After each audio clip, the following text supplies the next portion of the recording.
Hey everyone, and welcome back. We're diving deep today into the Community of Inquiry Framework, COA for short. Sounds exciting. It is, and it's right up your alley if you're into online learning and how to build community online. Right. And to guide this deep dive, we've got two great sources, a whole research website dedicated to COI, Okay. and a podcast interview with one of the framework's creators, Dr. Randy Garrison. Oh, wow. So we're going straight to the source. Exactly. So we're going to unpack this whole COI thing, figure out its key elements, and most importantly, see how we can actually use it to make online learning more engaging. I'm all ears. The COI framework is fascinating because it's not some trendy educational fad. It's grounded in research. Years of practical application, too. So let's back up a bit for our listeners who might be hearing about this for the first time. Okay. Where did this COI framework come from? Okay, well, picture this. It's the late 90s. Ah, the good old days. The internet is just starting to take off, and there's this group of researchers in Canada who are already exploring how to use computer conferencing for education. They were ahead of their time. Wow, pioneers. Right. And their work actually led to the COI framework. It was formally introduced in a 2000 research paper by Garrison, Anderson, and Archer. So they were really laying the groundwork for what we know as online learning today. Definitely. Okay, so they were ahead of the curve. But for those who are just tuning in, what is the Community of Inquiry Framework? Give me the elevator pitch. Okay. The COI framework. It basically argues that for online learning to be deep and meaningful, you need a balance of three core elements: cognitive presence, Okay, social presence, got it. and teaching presence. It's like a three-legged stool. You need all three for it to stand strong. Love a good analogy. So let's break down each of these legs one by one, starting with cognitive presence. Okay. Now, it sounds pretty straightforward, Yeah. but I'm guessing there's more to it than meets the eye. Absolutely. There's a lot going on beneath the surface. With cognitive presence, it's all about learners actively constructing meaning through thinking, discussion, and reflection. It's not just passively absorbing information, it's engaging deeply with the material and with each other, collaborating to build understanding. So it's like taking those aha moments you have when you finally grasp a new concept Right. and making sure those happen in the online space. That's a great way to put it. And that's where the design of the online experience is so crucial. Makes sense. Imagine you're setting up a discussion forum, but you're not just throwing out random questions. Right. You're carefully structuring it, posing questions that force learners to analyze different viewpoints, evaluate the evidence, Oh, I see. and then synthesize their own conclusions. So you're pushing them to think critically, not just regurgitate information. That's cognitive presence in action. You're absolutely right. It's about going beyond just memorizing facts. It's about fostering critical thinking skills, Yeah. helping learners apply their knowledge to real-world problems, solve problems,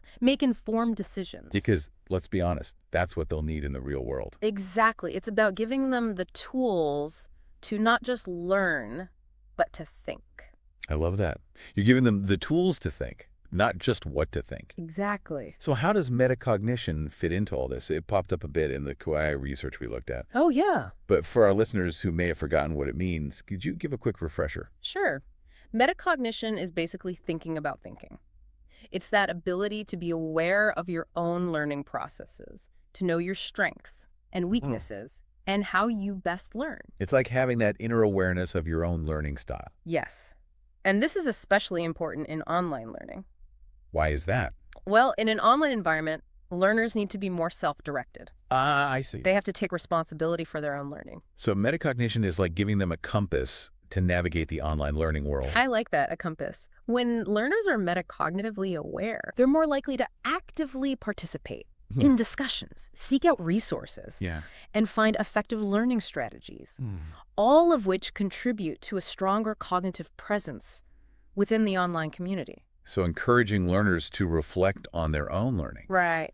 to think about how they think, could actually boost their cognitive presence. Exactly. It's all connected. Wow.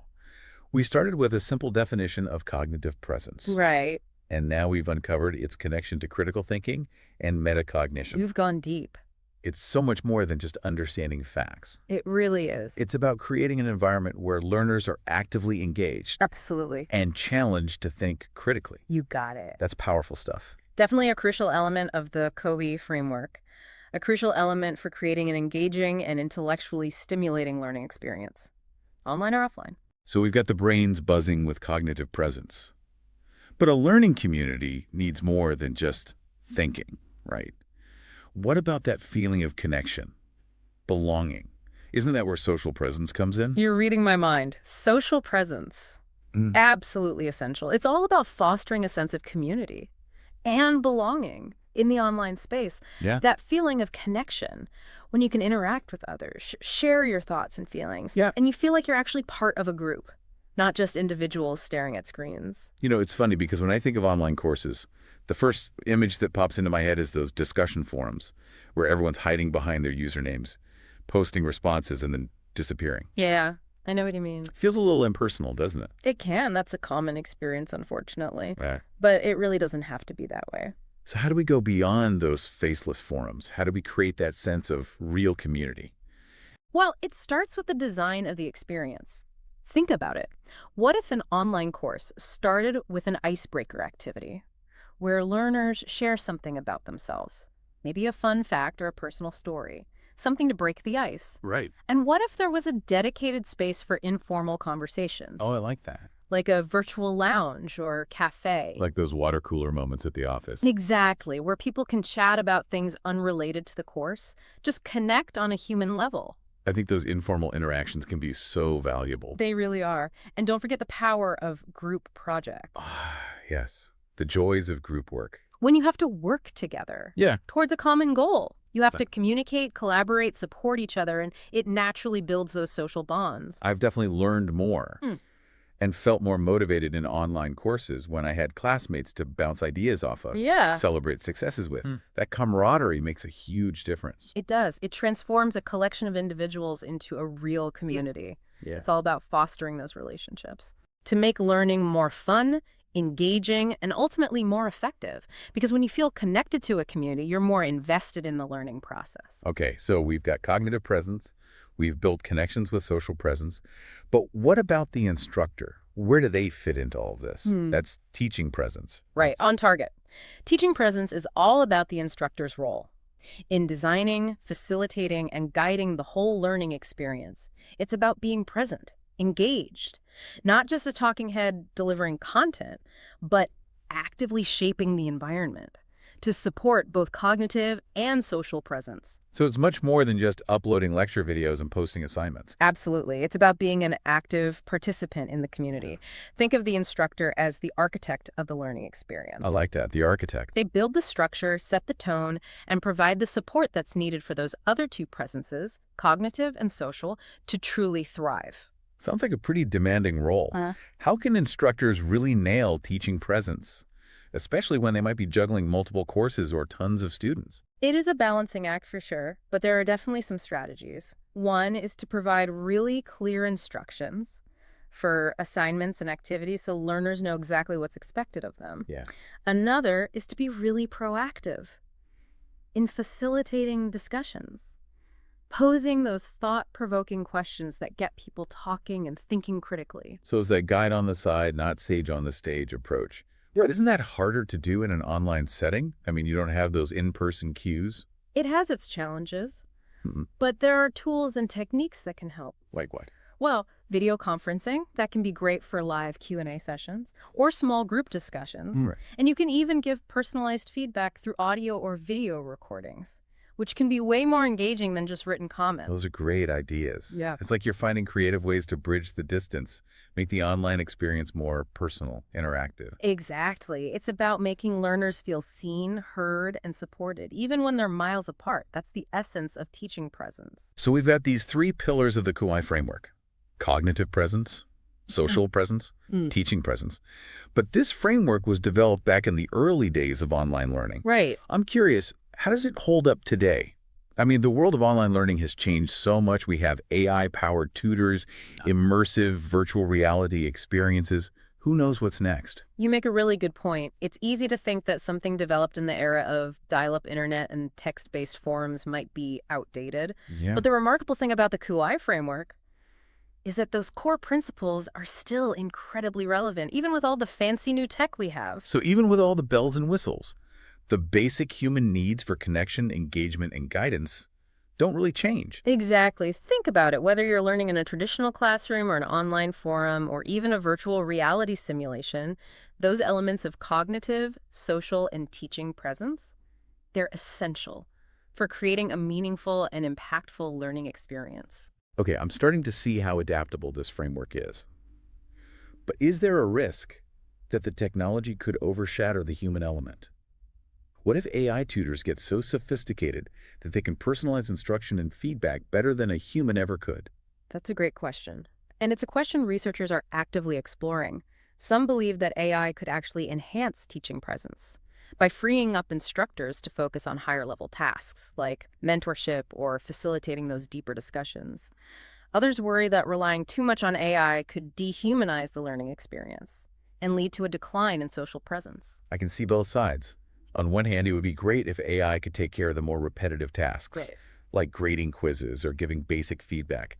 That would give instructors more time to focus on those nuanced aspects of teaching. Right. But on the other hand, I do worry about losing that human connection, that empathy and understanding that a good instructor brings. It's definitely a balancing act, something we need to be mindful of as we navigate the future of learning. The key is to use technology in a way that supports those core principles of the COI framework, not replace them. So it's not about technology versus human interaction. It's about using technology to enhance those essential elements.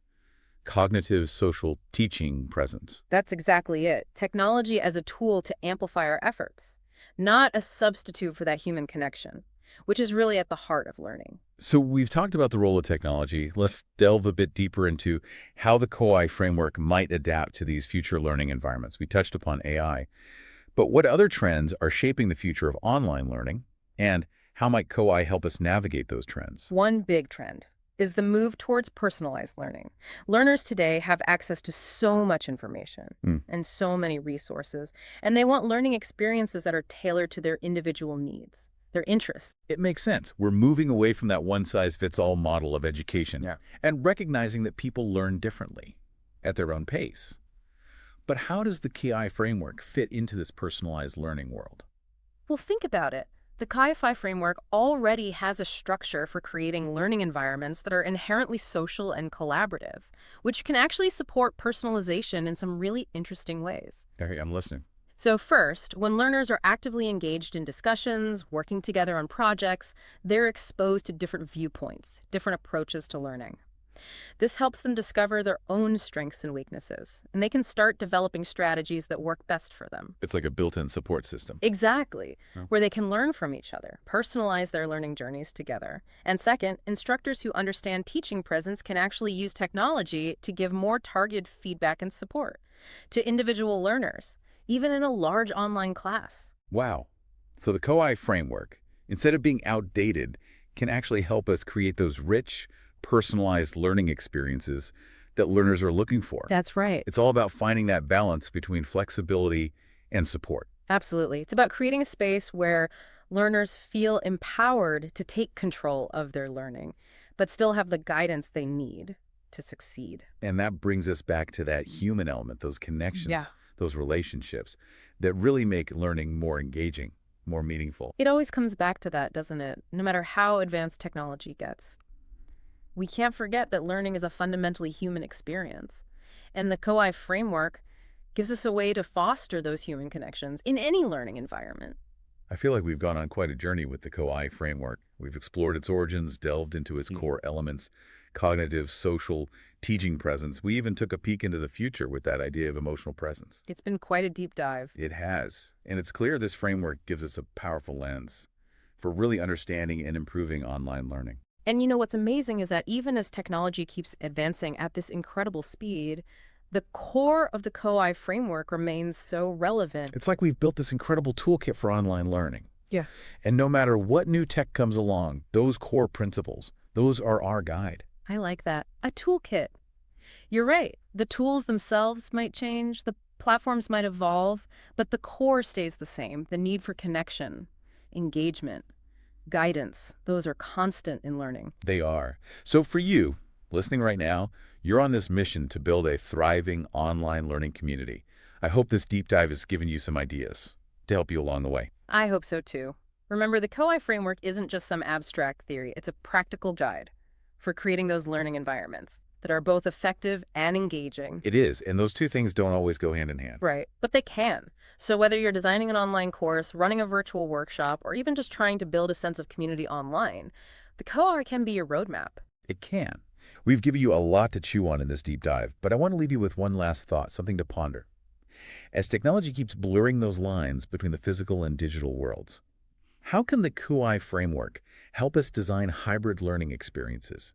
Experiences that combine the best of both worlds, online and offline. That's the million-dollar question. We're standing on the edge of a new era of learning, where the possibilities are endless. They are. And I have no doubt the COI framework will be there guiding us, helping us create those rich, engaging experiences that learners are looking for, no matter what the future holds. So there you have it, our deep dive into the community inquiry framework. We hope you found it insightful, engaging, and we hope it sparks some new ideas for you. Keep learning, keep connecting, and keep building those amazing learning communities. Until next time.